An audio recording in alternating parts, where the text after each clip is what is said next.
Hey everyone, welcome back to the Urban EV podcast. I'm Rob Hoffman. Thanks so much for joining me today. If you are passionate about EVs, charging infrastructure, and user experience, then make sure you hit that subscribe button right now.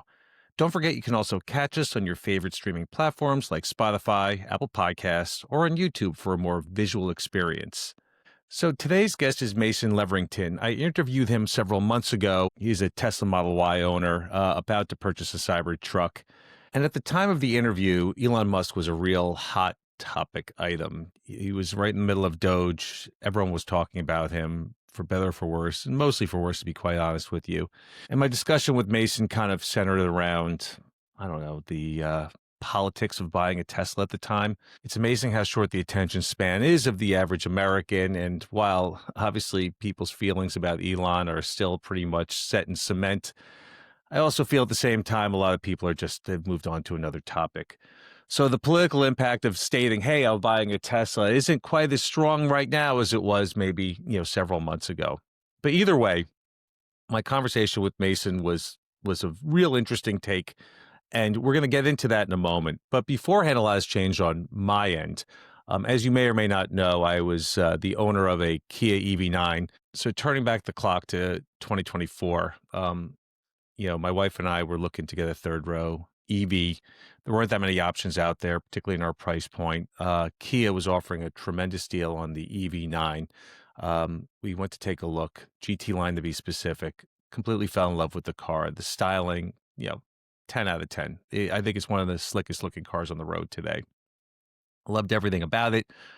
Obviously, the third row is what we needed, but it came with so many amenities. It was truly a near luxury car. It had the heated and ventilated seats, front and middle row.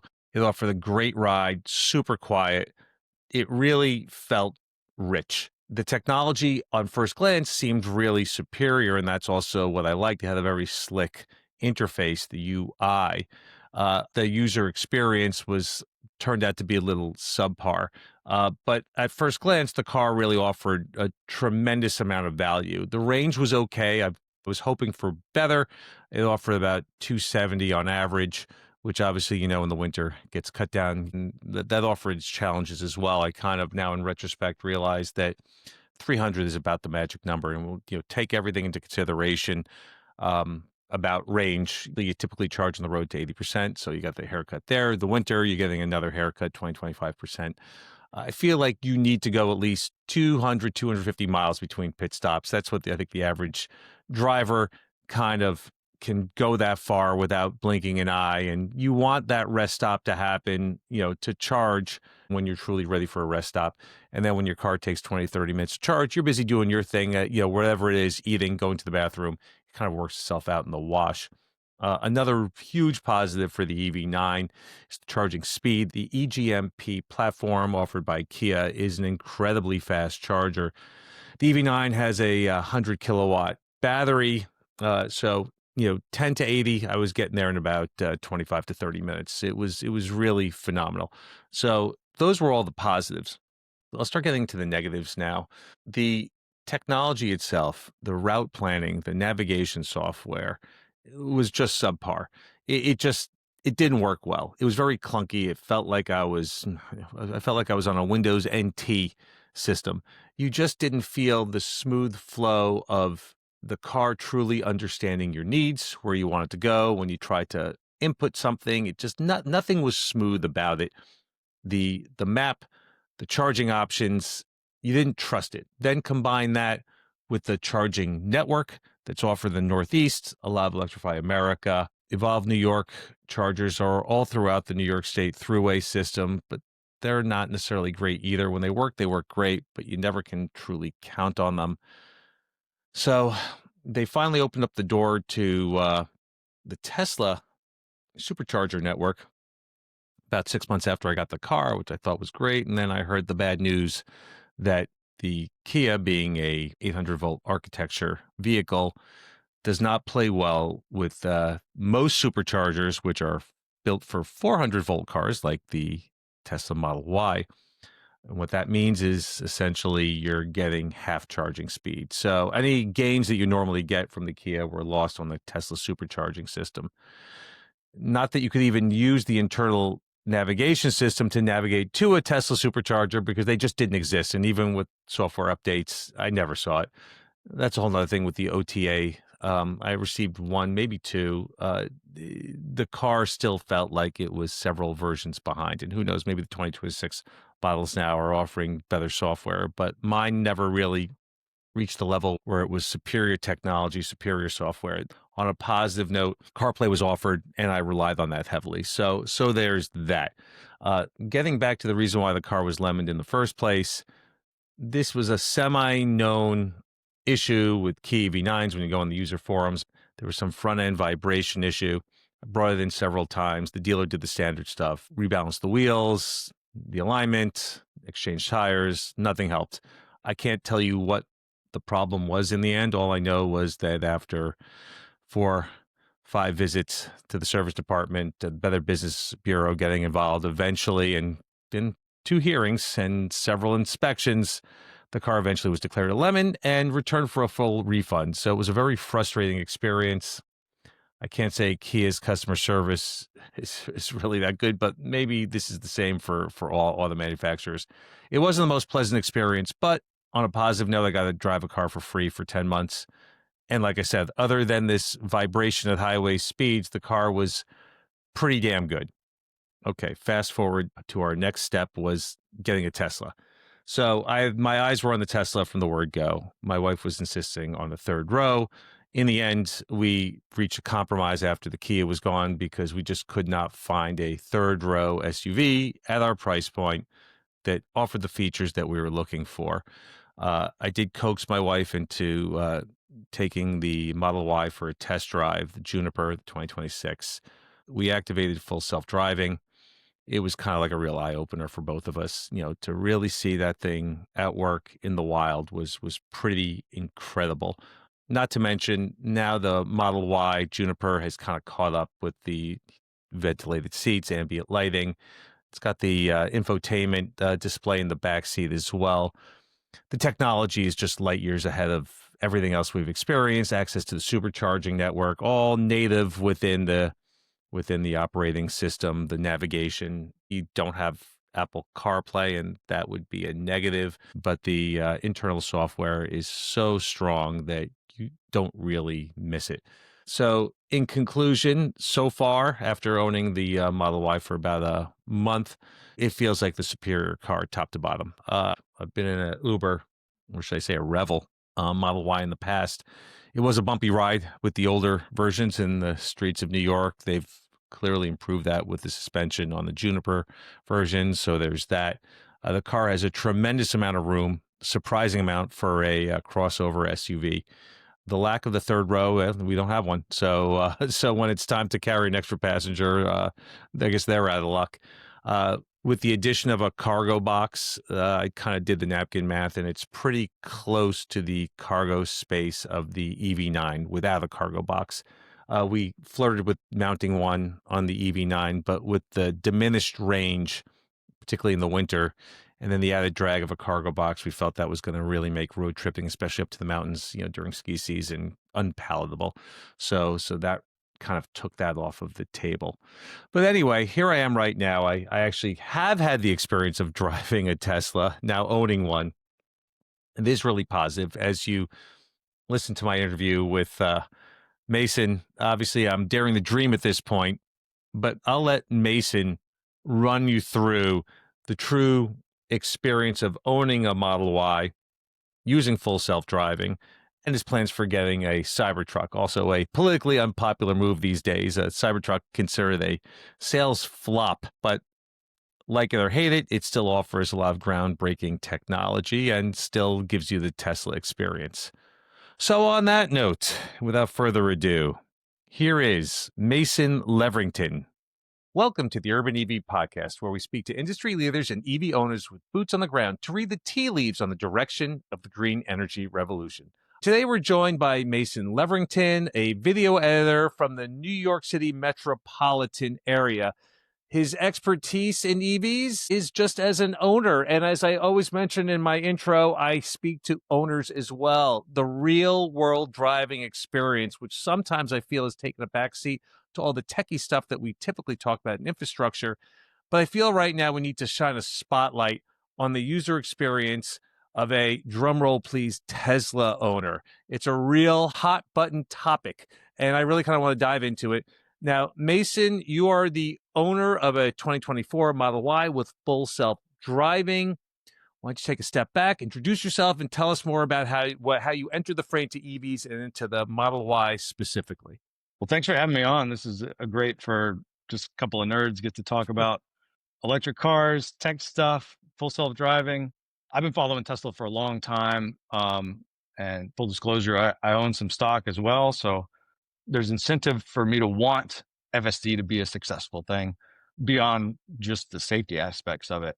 When I learned about the safety aspects of Tesla vehicles, beyond just being a nerd and being excited about the technology of electric vehicles themselves, I thought I gotta figure out what this is. I gotta learn more about it.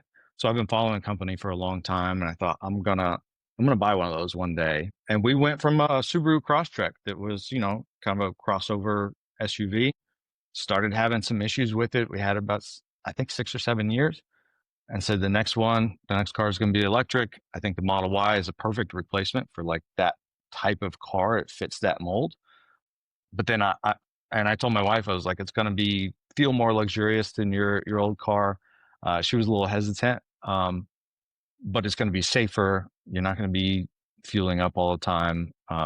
We charge it at home. Say we charge our cell phones at night, and then I get to be a nerd with it. I get to get into all the techie stuff, and that's the bonus for me. It's her daily driver, but for me, I get to geek out. And it's like I think we're both your story mirrors mine. We're both early adopters. We both are intrigued by tech. We both love to geek out, and that's what we're doing here right now. But still, you own Tesla stock, and full disclosure, so do I. And I bought it before, people have that bumper sticker on the car. I bought this before Elon went crazy. Teslas and Elon are an extreme hot button topic right Sure. now.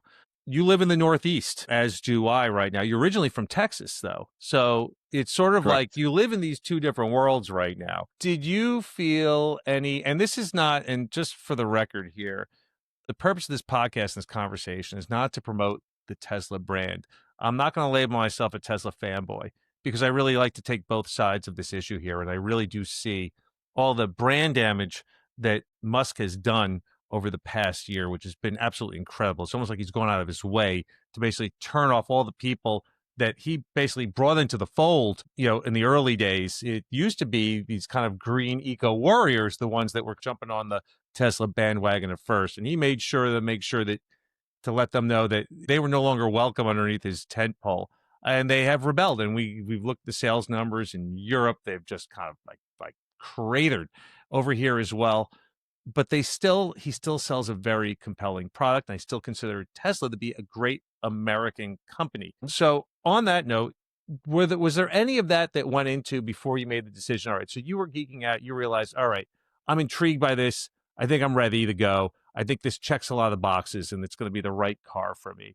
But did any of that play into the political angle, or just the sort of, what am I going to tell my friends? I mean, I literally, as I've been considering buying a Tesla, I've had friends half jokingly saying, "Oh yeah, my wife's not going to let you park that thing in the driveway, if you come here with a Tesla."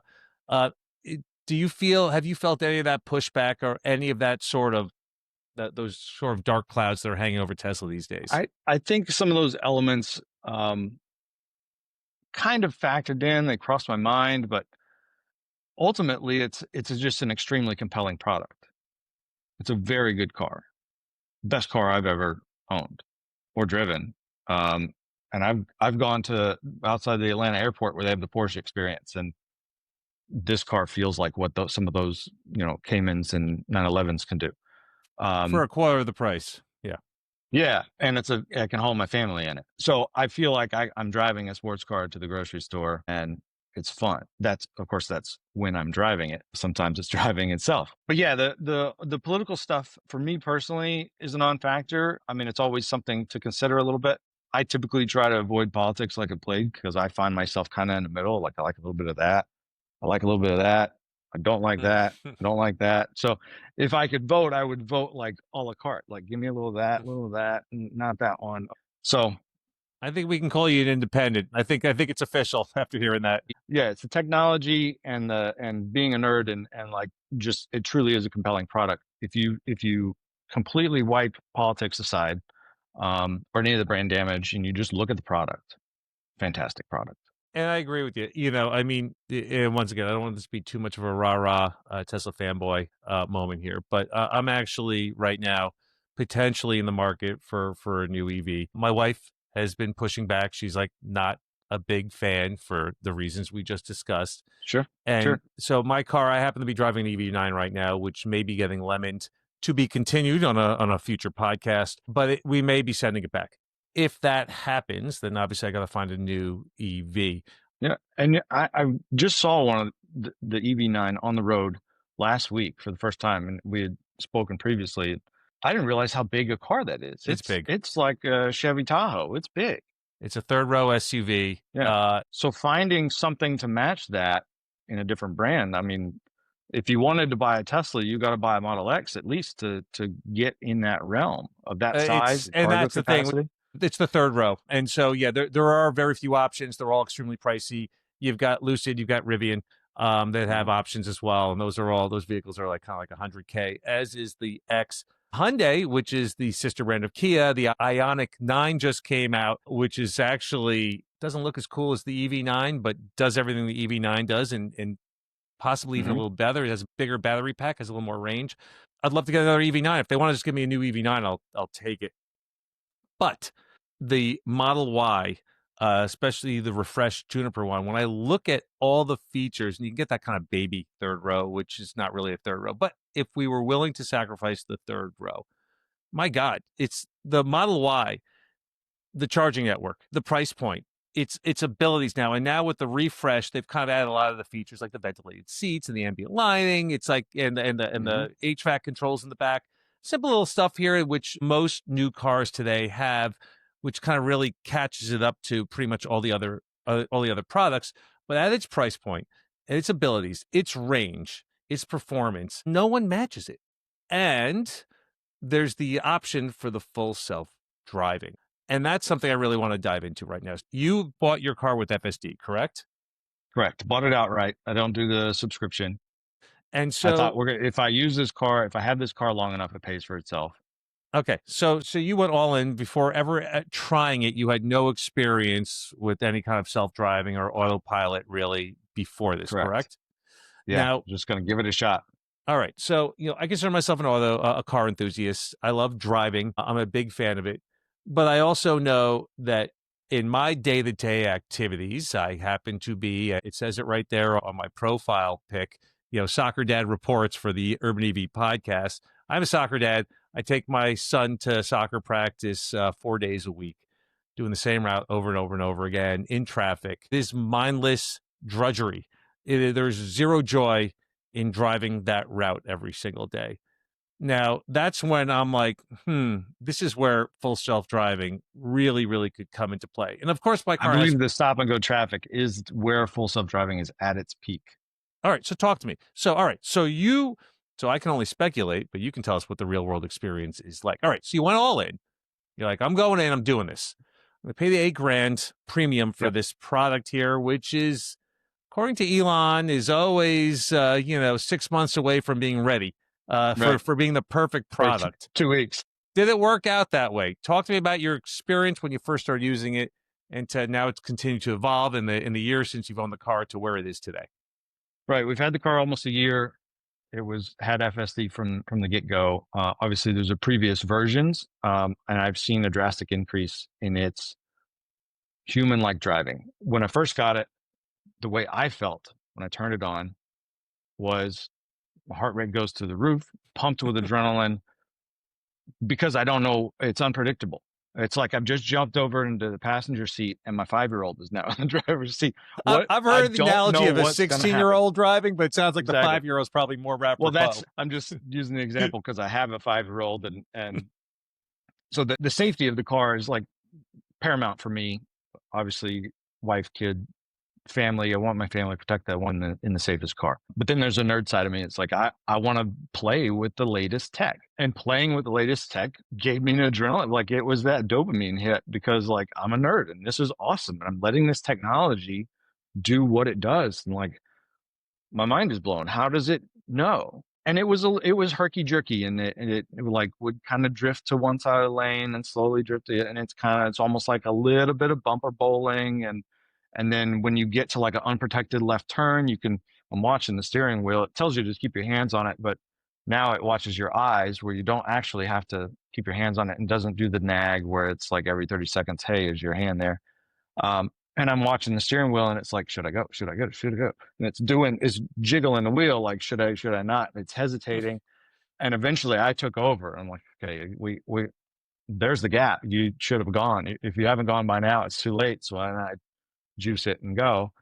And those unprotected left turns, I'm sure, are the most hair-raising things when you don't trust the system.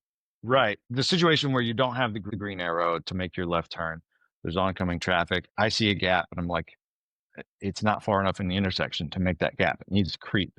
I've also found that with the full self-driving, you can give it a nudge. You can, without your hands on the wheel, if you want it to creep further into the intersection to wait on that opportunity to make the left turn, you can put your foot on the accelerator and it will creep forward. It assumes that you are paying attention. And we should say this is FSD supervised, right? So I'm responsible for what the car does, no matter what. Yes. Over the year that we've had it, we've done the software updates, and now instead of it being a hair raising or exciting experience because of the nerd that I am, I turn it on and I relax. The chauffeur's driving now.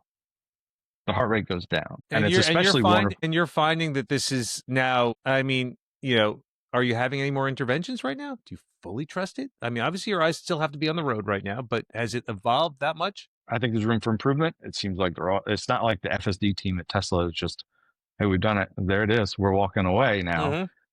Constant improvement. And that's just another thing I could nerd out about. The fact that my car is, even if I'm driving, it can run a shadow mode where it's thinking like, what would I do if I were driving? It has its own brain. And then any intervention that I do, the car will alert me like, hey, you took over. What happened? Press the button to activate the voice control to record a message for the team at Tesla, and it sends that packet back. And both my wife and I do it. And she uses FSD for her daily drive, probably 90% of the time. And she's like, yeah, I told them like it slowed down at this spot and it had room and it didn't do it. So I took over and made it go because it was being cautious. And she records the little thing. So like that first time that I had that unprotected left, and it like I had to take over because it wasn't going to go for it. It said, what happened? And so I hit the button and I said, too much hesitation at a left-hand turn. There was opportunity, and I took over instead of letting the car wait too long. And it sends that message to Tesla along with everything that's recorded on the cameras and sensors and the telemetry metrics that I'm sure it records. And Yep. I don't know how they handle it on their end, but it's my assumption that either a person or some kind of simulation gets created for that. What happened? What kind of error was it? How can we modify it?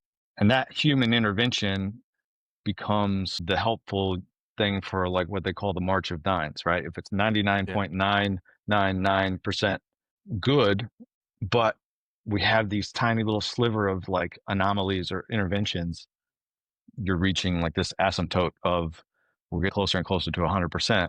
I don't think we'll ever get there. Will always be anomalies that happen where someone may have to take over. When it comes to robotaxi, you may have to just They have have the car teleoperators now. That's slow what down and stop. Right. And so you can get a teleoperator to like come in and be like, there's a cow on the road that won't move. they're. We'll navigate around the cow for you. And then you can continue your self-driving robotaxi ride. Yeah, I know that they're supplementing the rollout of the robo taxis in Austin with teleoperators. That's going to be a big part of it at first, anyway. But what I find fascinating about FSD is these neural nets. That's all incorporated. It's supposed to be thinking on its own. I think famously Elon Musk said we never told it what a stop sign was. It just figured it out on its own. Yeah, and that to well, me it's is watching what fascinating. the human driver is doing. Yep. There's that sign that has a Yeah. symbol, and it's this shape, and it has those letters, and everybody always stops. Well, at least they slow Okay, down, that's what right? I'll do. They Right. slow down and roll through it, and I Well, I think that found with the FSD, it won't do what they call the California stop. There's the sign, there's the white line, boom, full stop. Then it creeps towards the intersection. So now I can see. it won't roll through the stop sign? No, Okay, full alright, stop. well, Yeah. that's good for all law-abiding citizens out Sometimes there. it's somewhat of an aggressive stop. Other times it just eases right up to it, but still a full stop. And then it creeps forward to look both ways and decide if it's safe to go. So what I can tell you for comparison is with the Kia EV9 and all Hyundai products, they have highway driving assist. They're on their second version, HDA 2, which is more or less for highways. It'll work on any major artery, best on the highway. But what I've learned, and it works well in certain situations, you definitely cannot relax with that. There's no such thing as Okay. unprotected left turn. It's not doing any of that. It's not. It's basically staying on the road that you're already on. Much like I guess the autopilot is with Correct. Tesla. But what really bothers me about it, and this is, living in this busy metropolitan area that we live in, there's a little of everything, right? It could be stop and go traffic, kind of sort of that congested, moving at 45 miles an hour on average on the highway kind of thing. And then when you're rocking and rolling and you're on an empty highway and you're going, 60, 70, 75 miles an hour. The biggest problem I have with HGA, it's clearly a robot. It's clearly not thinking. And there's a couple of moments here which happen over and over again where I see which it tweaks other humans out. One is, and there's stuff that we do subconsciously, and it's the way people enter our lanes, right? So when I set the cruise control for X speed, it doesn't matter what that speed is. Let's just say it's 70 miles an hour, and someone's kind of coming up on my right, and or wherever it is, and they decide they want to get in front of me. You'll typically either shut the door on them by speeding up a little to remove that gap, or slowly backing, letting up on the accelerator to give them more space. People hate when you just kind of stay steady and you're right in their blind spot and they're trying to nudge in and the car is just oblivious. It's just staying in its lane and doing its thing. And I've had a bunch of close calls that way. Same thing when people are merging onto the highway. The car just does not act naturally. And there's been a bunch of times now where I've basically taken over and saying, no, I'm very uncomfortable right now because I'm agitating. This is maybe a New York thing as well, where drivers are pretty aggressive. It's just going from bad to worse. And this is where I realize FSD, something that's smart, that understands my behavior and the behavior of other drivers, that this should be a superior product. Do you notice that? The scenario that I'm playing out for you right now, that I'm painting this picture, how does FSD handle that kind of stuff? Relatively human like. What you're explaining, where you would back off to let somebody in or speed up to allow them to come in behind you, it makes that decision. It does that. So I've had countless experiences where I'm in the right lane, there's an entrance lane. If there's nobody in the left lane, it moves over to allow somebody to come in. Whether we're going faster or if we're slower, it'll put on the signal, change lanes. I didn't do it. It chose to allow somebody to come in. There was like a courtesy Yeah. there. Other times it's a little more stubborn. If it's stop and go traffic and there's a left lane to move over, but there's just cars over there and there's a merge in lane, it decides, do I back off and let somebody in, or do I, stay here until that entrance lane shuts down and we got to make a decision. And I've seen it kind of push the limits on that. And eventually, I think, I don't have any metrics on this, but I Yep. think most of the time it backs off a little bit and will allow somebody in. It will be the defensive driver. The courteous defensive driver, which is, especially we talk about safety, that's obviously the right thing. But I think sometimes there's times you want it to be a little more assertive and hold your ground. Is that something that you can control? It does have modes. So by default, it's on a standard mode. It has a chill mode and it has a hurry mode. Mm-hmm. And you can control that with the scroll wheels. The scroll wheels on the steering wheel actually have, you can scroll, but they have a left and right function on the as a button, and you can press directly in. You can toggle that button left and right to get from hurry, standard, chill. I typically drive like a grandpa, or at least my wife says I do. So I drive like my father. Um, And I like chill mode. It keeps up with traffic. Like if speed limit 65, it goes 67, you know, if Hmm. traffic's flowing like that. And it will stay in the right lane unless absolutely necessary to like move over to let somebody in, or if there's somebody just well under the speed limit that it'll change Someone's lanes in and go super around it. grandpa mode. Yeah, then it'll pass that car. Right, right. And that's typically what it is. I'm like, wow, it's passing somebody in chill mode, and I see the car go by as and it is a grandpa, and you know, just the way it is. The stereotype is real. Standard mode, it drives more like your average person. It's in the if you're on the highway, you're in the right lane. When you approach somebody, it goes around and comes back to the right lane. It doesn't stay parked in the left lane. Hurry mode, it's aggressive. It stays in the left lane, and it's in the left lane, and it's 10 or more miles an hour over the speed limit. It's pushing the boundaries of Yeah. my comfort level for sure. Yeah, and listen, it's nice that you actually have the scroll wheel right there and you kind of adjust on the Right. fly. You And can also give it a maximum speed. So it'll, like in standard mode, it'll allow a maximum of like 86. But I think that's where it's not going to go to 86, just stay at 86. It's going to 86 to like get out of trouble. so, do you consider this product overall? And this is something here we got to take a step back here. We're Sure. both tech savvy. You're into it. You're fully embrace this. Do you think the average driver is going to is going to set things up properly? Is it accessible and easy enough to figure out for someone who just doesn't care? They just want to get there. Is it easy for someone that's not into technology to fully embrace yet? I think it is. If you can control a smartphone, I think you can set up full self-driving to be either one of those modes or set it up in your car the way you want it to work. And the same way you would learn if you bought a new car and it's got a new layout for its climate controls. You've got to learn that, right? Yep. Full self-driving is the same way. You go into the screen, you go into, I think it's under autopilot tab, and then it says, do you want full self-driving or do you want autopilot? And you choose that. And then it tells you under where you selected, you have to depress the drive stalk one Hmm. time to activate it.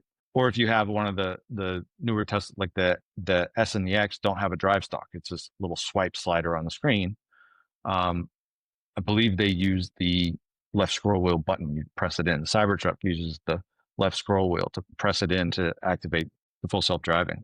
Okay. So for the most part, once it's set up, it's pretty simple, and you've got that Yeah. scroll And if reel you've got there a to adjust the destination set up in your aggressiveness. navigation, it's going to go there. Boom. Easy peasy. All right. So that's nice. But let's go back once again to the safety thing here. So you said when you first started, the thing was driving like a nervous teenager or a 5-year-old.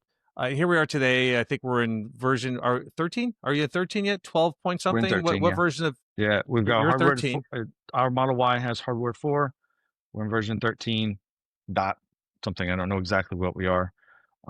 I think very soon there may be one more iteration of version 13, but they may jump to 14, which is, I think, what they're trying to do with the robotaxis, Yeah, which maybe a couple of them are floating around Austin right now. But they are. They're already kind yeah, of beta testing and pre-launch. They've been spotted on the road without and I have drivers. noticed a difference with every time we do a software update, the same way we do a software update with our iPhones or whatever your smartphone is. It's easy peasy. You hit a button, say, yeah, go for it. Update. And with every iteration, I have noticed a difference of more human-like driving or a smoother driving experience. And by the way, for the uninitiated, Mason's 2024 Model Y has HW4 hardware 4. Hmm. I believe 22 is the previous or HW3 hardware 3, which there's not enough processing power right now for the FSD, the full version that is in your car right now. And so although lots of crazy stuff was promised by Elon back in 2016, if you own a 2022 or earlier, you're not going to be able to realize the full benefits of FSD. And I assume that probably with another year or 2 or 3, you're going to get an HW5 because I'm sure they're going to need even more processing power once they've kind of figured out got all the bugs out of the true robo-taxi fleet. I wouldn't be surprised. But regardless, you've got a superior technological product that you're working with today. But I'm curious about interventions. Mhm. Or let's just talk about the last 3 to 6 months. Do you have a ballpark idea of how many interventions you've had? Maybe every third or fourth drive, I Mhm. take over.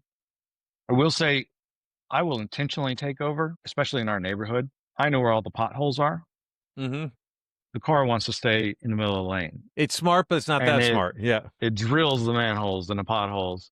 And my wife, she was like, "Make sure you tell him when you're on the podcast, like it won't dodge the potholes," which I'm sure drives her nuts. And her drive to work, there's a section of it, it's under construction. The road is just beat to hell. And she's like, "I take over sometimes because I know I can see the potholes and I go around them like any normal driver would."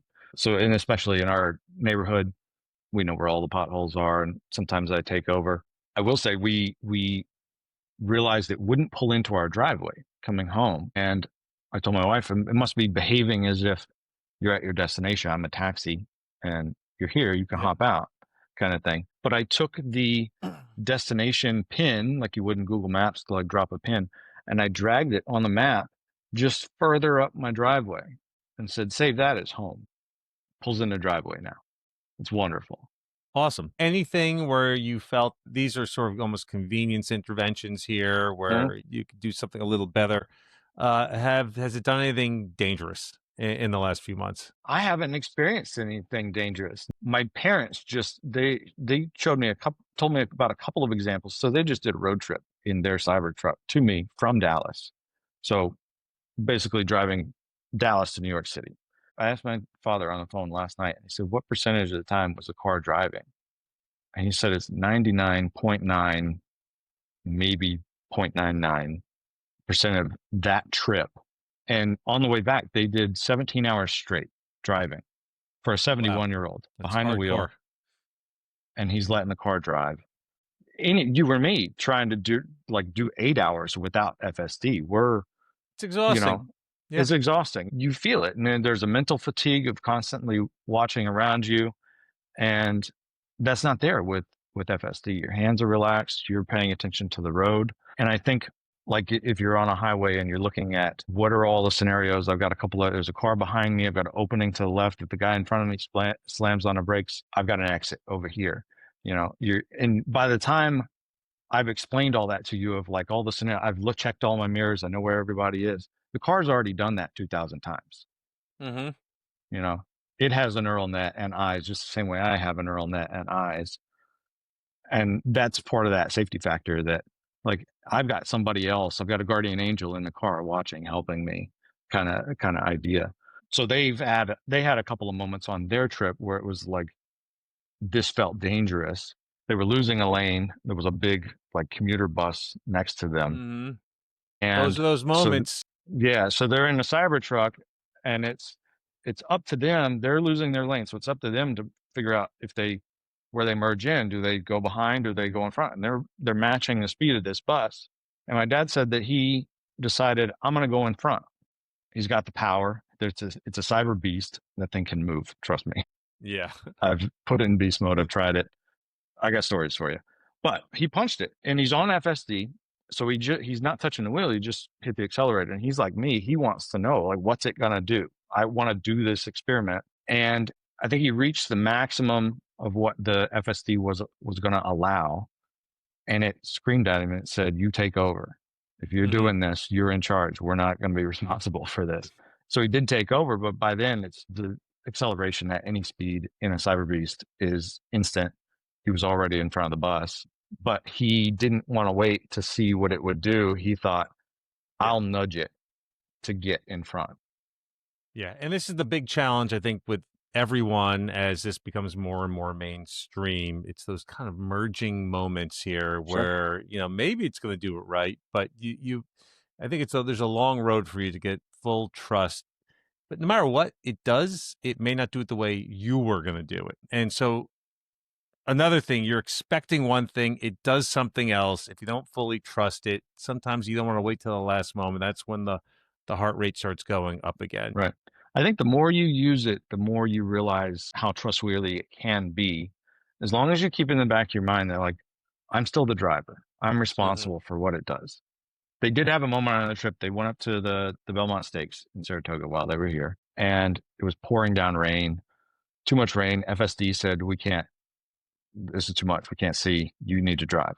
So he took over, and So he's not on full self-driving, but he's going down the highway, and all of a sudden traffic ahead of him has stopped, and he didn't realize it, and hits the brakes, no FSD interventions or whatever, and he realizes that this isn't gonna stop in time. I am gonna hit that car in front of me.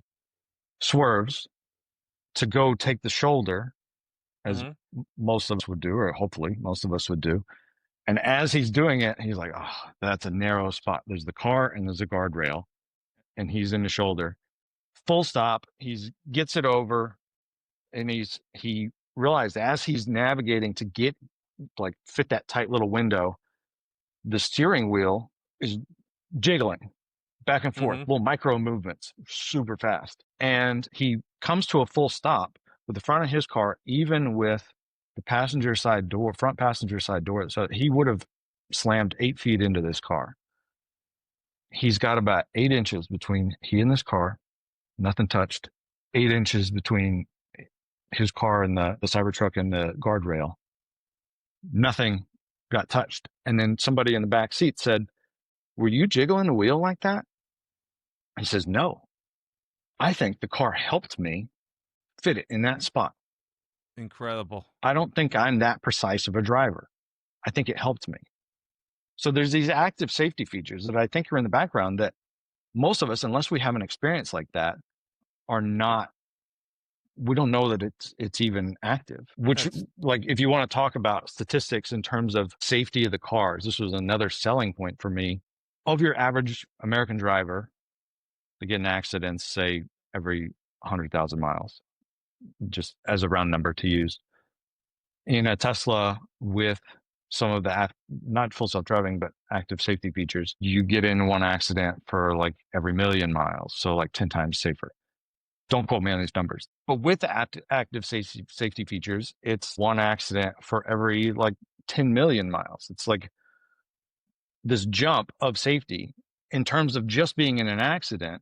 But then the way the cars are constructed, if you are in an accident, you are highly less likely to sustain an injury than your average internal combustion engine like Toyota Well, there's this Corolla. famous story that happened about 5 years ago, I want to say right now, where some deranged father drove Mm-hmm. his Model Y off a cliff, tried to Yes, kill them all, and they all walked away. they all walked away. Yeah.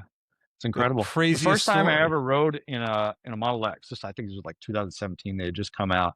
I stayed at actually my parents stayed at I stayed at this hotel. It was a hoity-toity hotel that was all about like sustainable stuff, and it was in Brooklyn. The One Hotel, you may be familiar with it. Yeah. I probably should call them hoity-toity. It's an awesome hotel actually. But they had the chauffeur service. If you were staying there, you they had a Model X parked out front, and they'll take you to dinner. So we went to Frankie's. You may be familiar with. Shout out to Frankie's in Brooklyn. It's one of my all-time favorites. You can't go wrong there. So he drove us to Frankie's, and he's talking about like, oh, it does these cool things and does those cool things, and I have to charge it once a night or whatever. But he was like, there's no engine in front. There's nothing up there to protect you if you get in an accident. And I didn't want to like go into the physics lesson, but since then I've thought about like an example. Say you've got an inflated beach ball, and somebody says run at that wall. The beach ball is going to cushion you. It will pop, but it's going to cushion you. Would you rather do that, or would you rather take the same beach ball that's filled with cinder blocks and run into a wall? I'd take the empty one. And that's the Yeah. construction of this. Like, there's no engine block in front of you. You've got this empty frunk. You've got this crumple zone that takes longer to decelerate you, as opposed to just bam, you stop instantly because there's very little crumple zone in front of you. And in many cases, people break their legs and ankles because the engine block gets pushed back into the cabin, into their feet. So there's a lot of misinformation out there right now. And it's obviously people don't like change, so they're happy to embrace this. I'm sure a lot of it's been seeded by the oil lobby or Toyota that doesn't want to go EV and they just want to sell their hybrids for forever. But, one is like the fire risk, because they do have these fires do burn hotter and longer, and fire departments at first certainly did not know how to tackle them. That, oh, it's fire risk, right? But as it turns out, when you look at the data, internal combustion engines are like 3-5 times more likely to catch on fire than an EV. Sure. Okay, fine, that's one. Then you'll have this other one here with the engine's not protecting you up front. The list will go on. If people don't want to believe in EVs. They're going to grasp on any kind of misinformation that sounds like it kind of makes sense, and that would be one of them Yeah. as well. People We all hear know what they that. want to hear Yeah, yeah, and um, disregard the information they don't want to hear, and it's just human yeah. nature. But obviously, we're both believers, right? We're preaching to the choir a Yeah. little bit here. We do believe and understand that while EVs are not perfect, they are superior on so many different levels. But on that note, you brought up your father and his Cybertruck, Cyber Beast, even better. I mean, as far as getting all the bells and whistles. Okay, but you talk about something that's polarizing and divisive. Once again, particularly here in the Northeast, the Cybertruck is considered a sales flop at this stage right now. It is synonymous with Elon Musk. It is a massive turnoff. It was always polarizing. I do happen to like the design. I think it looks super cool, but others who think it's terrible, and that has nothing to do with politics. But then you throw the politics on top of everything else here. It has not been selling well. And once again, the haters going to hate. I've seen so many videos of people comparing it to a Jeep or a real off-road vehicle, and that's not really what it is. It's sort of like a glorified SUV in a certain way. And its capabilities in that department does an amazing job. Much just like most SUVs, which are technically off-road vehicles, they're 99.9% driven on the road, and that's really their primary mission is to take kids to soccer practice. So you mentioned to me prior to this call that that's the next vehicle on your list. Talk to me about your thought process about put one in your driveway. Yeah, the Cybertruck for me checks all the boxes for like I drive an old F-150. It can do everything that truck can do. All the nerdy things that we've talked about. Its design won me over. For me, the politics are a non-factor for me. It's just me wanting a truck. I have a truck. It's 21 years old. It needs to be replaced at some point. What do I want to replace it with? I want to replace it with a thing that's You fun. could go F-150 Lightning. I could. I could. That is also a very compelling product and more affordable. And I think when you're talking about the sales flop, I think there's multiple factors. There's the hesitation because of the political blowback. And there's also the price point. It's right now, I think it's too expensive. If you're getting a foundation series or if you're getting a beast, I think the price point's right on.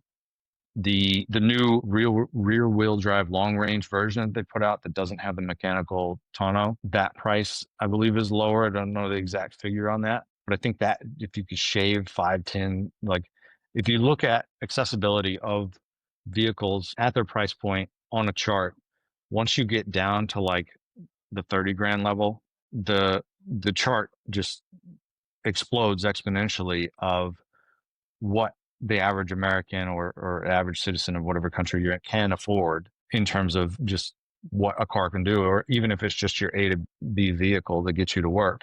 Cybertruck is certainly more special than just your average point A to point B vehicle. And when they announced it, I stayed up till 1 a.m. because they were doing this at, the Elon timeline that's going to be at 8 p.m. and then it Yeah, becomes 1 yeah. a.m. And I stayed up and I watched it and, I was rubbing my eyes trying to stay awake. And, even though I thought it was exciting and they pull it on stage and it's a triangle, you know, and I watched the whole thing, all the specs and everything and the initial prices that they put out and everything Which they was like claimed it was 40 capable of. grand, right? I think is what they The announced at low end first. was going to be 40 grand. Yeah. And I turned it off once it was over, went and climbed in bed. My wife, she goes, "Hey, did you watch half asleep? Did you watch the thing? How was it?" And I go, they messed up. I don't like it. And I was excited about like, hey, I'm into Tesla. I like what they do. They're creating this thing. And I just like, I couldn't do it. And a few weeks went by. Oh, that's interesting. I watched the presentation again. And I think I got 3 to 4 weeks out. And I was like, you know what? It's pretty damn cool. They rethought what a truck could be. And they're trying something. Yep. And it looks like it can be very fun. So I put in a reservation, and I've been sitting on that reservation since 2019. Although it's up now. You can buy it now. You don't need the reservation anymore, right? Correct. Yeah, I have it there. There was like a discount on FSD if you're an early reservation holder, but I think that has now passed. Actually, I think it passes in 2 days. Oh, literally. If I Okay. don't take the delivery, but in the next 2 days, I go back to the full price of FSD, which I Are will you do gonna for the Cybertruck. Yeah. So, all right. So you're not going to use this podcast as motivation to go the rest of the way in the next 2 days. And the rules have not been met, so I'm not pulling the trigger yet. I'm going to let this Ford F-150 that I've had for 21 years limp along, and I kind of go back and forth between, like, do I baby this thing so that it can survive longer, or do I use it as a work truck? Like, I've loaded a yard of gravel in it and brought it home. We do mulch every year. I throw tools in the back. I've done some handyman jobs for friends where I'm loading the thing up, and I've had times where I got to stop at Home Depot to go do a job, and I'm loading all of my tools in the back seat because I want security for my tools. I can't just throw them Yeah. all in the bed. But if I have a Cybertruck, then I'm not trying to cram everything in. I mean, No, you it got the was like tonneau just cover tools that piled in. locks. Yeah. Yeah, Everything is secure. Listen, I'm not sure if you're aware about the Slate truck that's coming out. Have you been paying attention to that? I noticed that. So Slate is they've gone the exact opposite direction here. It's like some crazy low price point, $25,000 or something like Hmm. that. Maybe that's what the incentives. It's got manual crank windows. Yeah, It's gone the exact opposite way of the Cybertruck, like almost zero tech, but you've got an efficient EV pickup truck. And right. that's pretty much it. It's like a true pure work truck, which has got kind of like a cool kind of beach, crawling vibe about it Hmm. as well. It's interesting. It's a different angle, and they're certainly taking the approachable, the affordable approach to marketing this thing. And it's certainly just from preliminary social media feedback, it seems like it struck a chord. Hmm. I think obviously there's plenty of space in this world for all of those vehicles. We just look at all the ICE vehicles that are on the road today. There's a Right. million different flavors. Yeah. But all right, so Cybertruck's in your future, not just yet, but you're going to continue to keep that on your wish list. I can tell you, I don't need one because I really just need the SUV. I need, living in the city. There's been moments in my life where I've needed to pick. I've actually had a Tacoma for a few years and love that pickup truck as well, which is kind of closer, more Yeah. along the lines of I find the 90% plate. of the time I don't need the pickup truck as a pickup truck, but when I do, I It's am awesome. so glad Yeah, I have yeah. it. Yep, Yeah. yep, I agree. When I had it, was the same thing. I would say 95% of the time I didn't need it as a pickup truck, but when you need it, it's a wonderful thing to have in your arsenal. All right. So I think that just about does it for time right now, Mason. I do appreciate you coming on the show and sharing your thoughts. And it's one of these things here where if I end up pulling the trigger on the Model Y, maybe there's going to be a part two of this conversation. We can compare notes once again. Hey, if you do it, I highly recommend the full self-driving to as the add-on, whether you subscribe or buy it outright. I think the future That's going to be potential the big is amazing. And then it question. could become a moneymaker for you. In the future, maybe you're ready for the next car, but you say, maybe I won't trade in the Model Y for the whatever the next thing is. I'll add it to the fleet. And it goes and becomes an Uber for me where I get a little revenue stream while I'm sleeping. You're bringing up a really good point here. Now that's the big question. People that once again, 2016, that was kind of like the play, right? Hey, this car will, it's an appreciating asset. It will make you money. Right? Um, but here we are right now, and they are using the Juniper version of the Model Y for the first launch of the robo taxi fleet. Apparently, it's not modified. It's got different software, but mechanically, it's not modified at all. Yep.